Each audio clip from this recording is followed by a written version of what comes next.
Hello everyone, welcome back to the channel. In this video I'm going to be showing you how to trim your cake for beginners, especially like if you find it difficult trimming your cake, like when you're trimming your cake it doesn't come out exactly the way you want. This video is going to show you everything you need to know. So firstly, you need a trimming knife. You can see that the long one is wobbly. It's not a good knife. Knives that wobble can cut your cake in ways you did not intend the cake to be cut. So you need a stable knife like the small knife. Can you see that small one? I'm not saying that only small knives are stable. What I'm saying is that you need a knife that is not wobbly, a knife that cannot bend and tilt when you cut your cake. Because if you're not careful, you're going to cut the cake and not get the desired result. So the very first thing you want to do with your cake is that it starts from the baking. See, good trimming starts from the baking. So one of the things you need to learn is you need to learn how to bake your cakes, that it most times, like mostly, bake with flat tops. Can you see how flat this cake was even before I started trimming the top? You need to do that.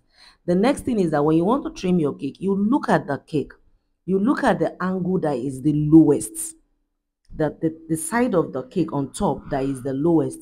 And for me, that is where I trim from. For other persons, that might not be their technique, but that is the technique that works for me.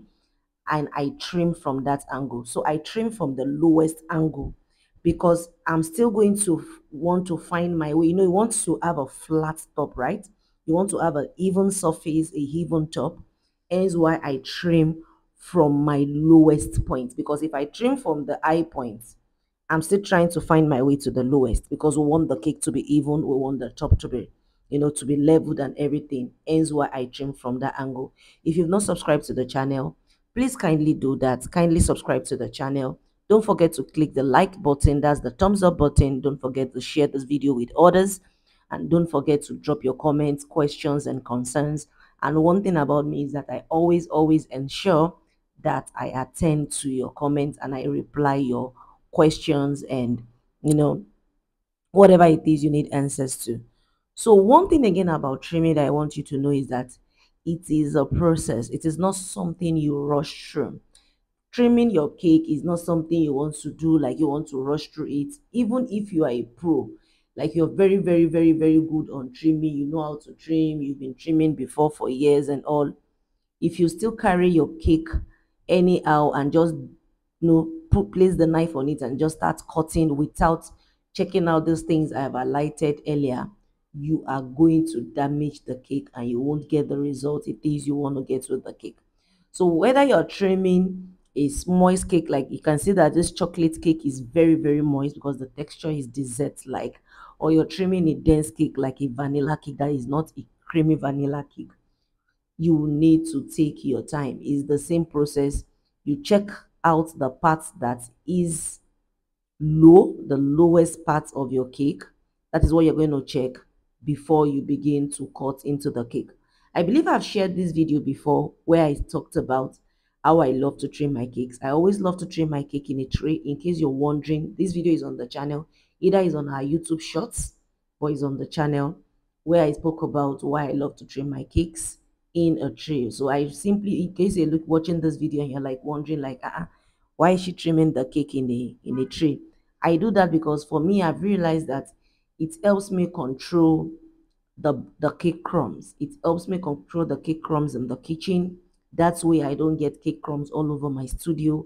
Because one thing about cake crumbs is that when one or two falls down, if you're not careful, you can actually step on it. You walk around your studio, leaving the prints of the sugar of the cake and everything everywhere. And before you know it, ants just begin to invade such spaces because now they have access to sugar.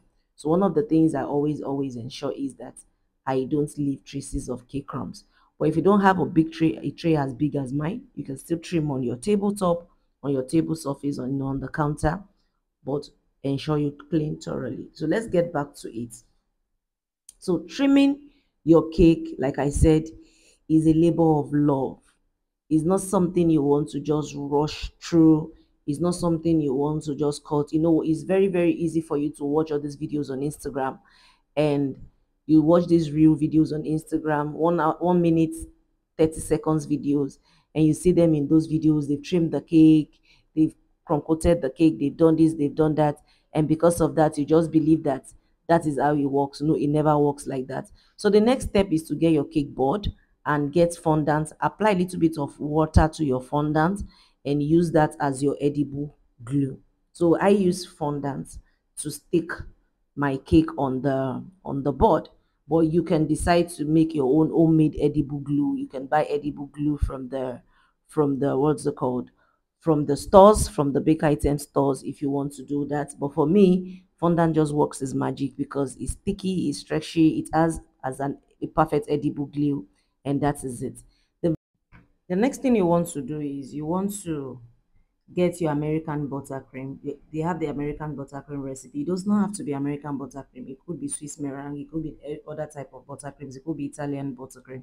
Just anything that can serve as a glue to sandwich your cakes together. It could also be jam. Some persons use jam to sandwich their cakes. Whatever it is you decide to use, fantastic. But for the African weather here, we choose to always use, American buttercream because it's more stable and all. So what you just want to do is that you want to apply a thin layer of that all over the surface of the cake. So you want to spread that thinly over and using a spatula. For me, I prefer to use the offset spatula to apply the buttercream because the offset spatula with the with the tilt at the end of the handle, it makes it easy for you to work with the spatula and just spread the buttercream across evenly and thinly. You ask why thin. Why thin? Number one is that you don't want the cake to have anything in there that will make it wobble and move. For those, for example, who sell cakes that has lots of fillings and what's not in there, people that used to that put salted caramel, that put strawberry fillings, any type of filling it is the ones, and put it in excess like chocolate mousse and all. They tend to chill such cakes. They put such cakes back in the freezer and they chill them. But for fondant cake, do we chill fondant cake? No. So because of that, just to be on the safe side, we'll rather not have anything that will have the layers of the cake stacked together, wobbling and just moving all around in there. So hence why we choose to use American buttercream. Secondly, American buttercream is quite cheap. It's quite cheap and affordable to make, and is also delicious. And so that way you're also reducing the cost of production. So the more the more fillings it is you add to the cake, the more expensive the cake becomes, and also the more difficult it becomes to work with. So for a beginner who wants to trim, I advise you do what? You do that.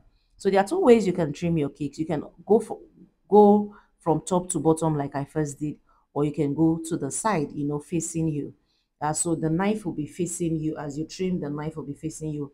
Hence why you need to use a turntable. You can see I placed this cake on a turntable, a rotating table. A rotating table makes it easy for you to trim your cake easily without you having to go around the cake. So every time you just you move the cake just moves on its own because the cake is balanced on a rotating table. And one other thing I believe you've noticed in this video is that my other hand is placed on the center of the cake. So my other hand is resting on the middle of the cake. You don't press the cake, don't compress the cake. Just place your other free end, in the middle of the cake for further stability as you trim your cake. That is very, very important. So if you're right-handed, your left hand should be free. It should be in the middle of the cake. If you are left-handed, your right hand should be free. It should be in the middle of the cake, and and that's just it basically.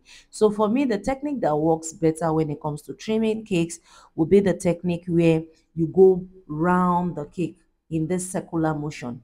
It makes it easier for you. So what happens is that if you are I am right-handed, so I want to explain from that point of view. So I am right-handed. I'm holding my knife with my trimming knife with my right hand, and my left hand is placed right in the middle of the cake. So I'm moving the knife towards my left. So from my right side, I'm moving the knife towards my left, and I'm ensuring that my knife does not at any point in time bend or tilt inwards towards the cake, because you always want to cut out. You don't want to cut in. If you cut in, you're going to distort the shape of the cake. So you want to cut out whenever you're trimming your cake. That is very, very important. Can you see that there? So that is where you cut in. So when you cut in, it leaves that mark for you. You know, that is the point. That is one of the points you need to hold on to when you're trimming your cake. Always cut out, don't cut in. So whenever you're going to stop, whenever you're trimming, and you know you're going to stop, ensure that your hand is cutting out and is not going into the cake. One other thing again I notice is that you can bake three flavors of cakes in the same size of pan, and some will come out big, some will come out small. Like a red velvet could actually shrink, a chocolate cake could blow up, you know, a vanilla cake could retain its size. So these things sometimes happens due to the chemical reactions in the ingredients used to bake each flavor of cake, and also the temperature of the oven. So when you stack layers of cakes together, what you want to use as a guide, you want to use the smallest cake as the guide. Find they are all 10 inches cake layer together, but one could be smaller. So if one is smaller and it shrinked a little bit in size, that should be what is going to serve as your guide to trim the other cakes. So the very first thing you want to do is that you want to attack those ones that looks bigger. You want to take them down to the size of the one that looks small.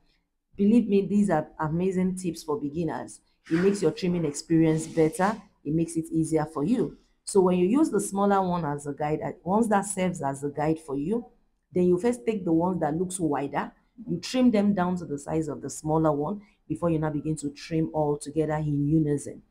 And trimming is a labor of love.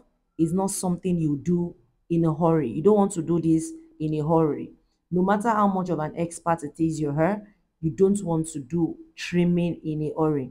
If you know you're so afraid and you want something that can make the job faster for you, I advise you get something they now call trimming disc. So these are discs that comes in different shapes and sizes that you can place on the base and at the bottom of the cake. So you will always use a pear to trim your cakes. So one will be at the base, the other will be at the bottom, and you just cut into the cake round, or you cut into the cake, the square cake or your hexagon cake, whatever shape it is you're trimming, using the exact same shape of the trimming discs, and that is it. So if, for example, you're using the trimming discs, and the cake, for example, is a size 12, you might want to use a trimming disc of 11.5 or 11, you know, a trimming disc that is a bit smaller to the size of the cake it is you're trimming.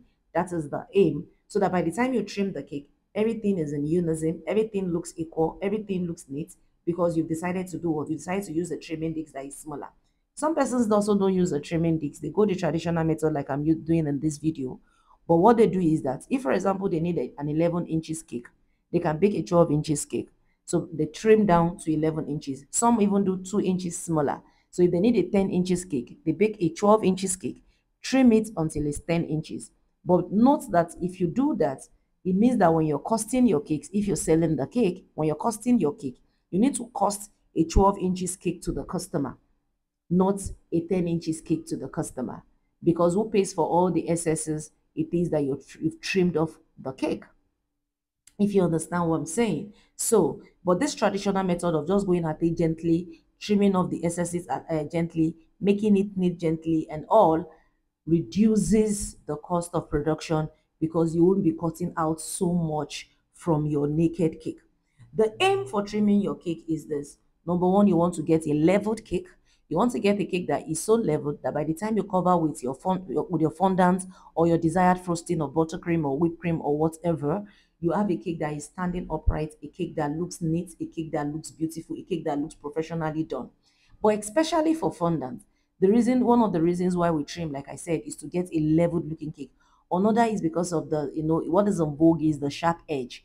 So if you don't trim your cakes perfectly, to get the sharp edges of your cake might be a bit difficult. Will be difficult, not might be, it's going to be difficult if you don't trim your cakes. So hence why it's also very good for you to trim your cakes. Another reason why you need to trim your cake is stability. You know, it's just like when you're placing uh layers of blocks on each other. If the surfaces are not even, after a while it will begin to tilt towards one angle. You know, you won't have stability. No matter how well you do well, when the cake is in transport, tendencies of that cake moving, shifting, breaking, collapsing will be high. But when you trim your cake and you trim your cake properly, you know that the cake has good structure, simply because the surfaces where the cakes are layered on each other are all leveled and flat. hence why you need to properly trim your cake. And finally, what do you want to see when you've properly trimmed your cake? You want to go close to the layers of the cake and see that all layers of the cakes are tightly closed to each other, like they are kissing. If I can use the word, permit me to use the word kiss, like they are literally kissing each other. Then you know that you've done a fantastic job of trimming your cakes. Guys, if you've not subscribed to the channel, this is a very good time to do just that. Please click the subscribe button. It just helps to push the video. It helps to push the visibility of the video so that the streaming platform can push it to other subscribers that will also get to watch the video and enjoy the benefits, the educative benefits of watching the video. You're also helping others when you do that. And it also just helps to encourage me, just boost my morale when you click the thumbs up button, when you drop a comment, ask your questions in the comment section, and I will be more than willing to answer you. And as you can see, I'm trimming off the top part of the cake, like the top layer of the cake. It's kind of like a new thing people started to do, like, trim off the top part of the cake and all. But one thing I have always done was I have always did a little, just trim a little of the center of the cake, a little, so that by the time I cover with fondant, my cake don't have a hunchback. That I'm going to be discussing when I drop the video on how to crumb coat your cake. So, like I said, get yourself a damp napkin, a damp kitchen towel to always clean your work surface. You're working on the cake, it does not have to look messy. And guys, can you see those layers? Can you see those layers firmly attached to each other? That is what I'm talking about the layers of your cake. I'm going to be dropping another video on trimming cakes. That in that video, I'm going to be dropping. I'm going to be talking about trimming moist cakes in multiple layers. Thanks for watching. See you in the next video. Bye bye.